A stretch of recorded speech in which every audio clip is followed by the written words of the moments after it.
ہمارے وہ تمام ساتھی جن پر خودکش حملے کیے گئے اور ان حملوں میں 30 لوگ بیک وقت شہید ہوئے، آج اس دن کے لیے دیے تھے کہ اس قسم کے لوگ، بدبودار لوگ پاکستان پر حکومت کریں گے، اس قسم کے ناجائز لوگ یہ پاکستان پر حکومت کریں گے۔ ہم نے یہ قربانیاں اس لیے نہیں دی تھی کہ اگر کوئی شخص اسلام کے نام پر بندوق اٹھاتا ہے اور ہم پاکستان کے آئین کے تحت اس کو ملک پر قبضہ کرنے کا حق نہیں دے سکتے، تو ہم انتخابات میں دھاندلی کے نتیجے میں عمران خان جیسے آدمی کو بھی پاکستان پر قبضہ نہیں کرنے دیں گے۔ ہم اس کو ایک قبضہ گروپ سمجھتے ہیں اور پاکستان قبضہ گروپ کے لیے نہیں بنا۔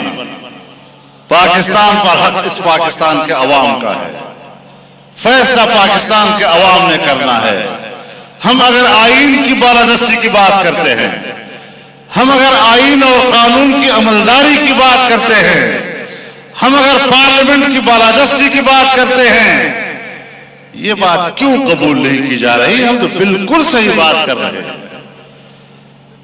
آئیں امن کی طرف آگے بڑھیں، محبت کی طرف آگے بڑھیں، ہمیں اپنے سے 2-3 قدم آپ آگے پائیں۔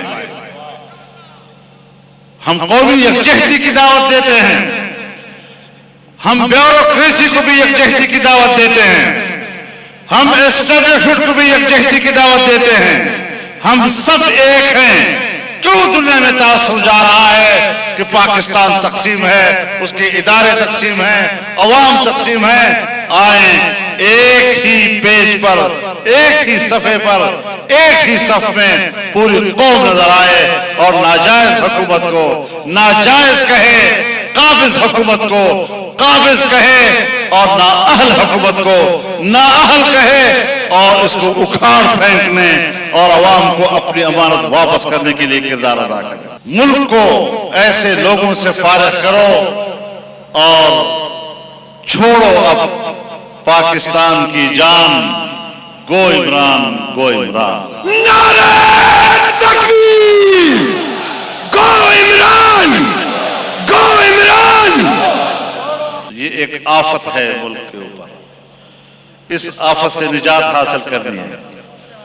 اور اگر قوم نے کوئی غلطی کسی نے کی ہے تو ان کو بھی اللہ کے سامنے معافی مانگ لینی چاہیے، ہم سے غلطی ہوئی، یا اللہ ہمیں معاف کر دے۔ یہ آپ لوگوں کا یہاں بیٹھنا، اس مشقت کو برداشت کرنا، اس نے اللہ کی ناراضگی اور عذاب کے راستے روکے ہوئے ہیں۔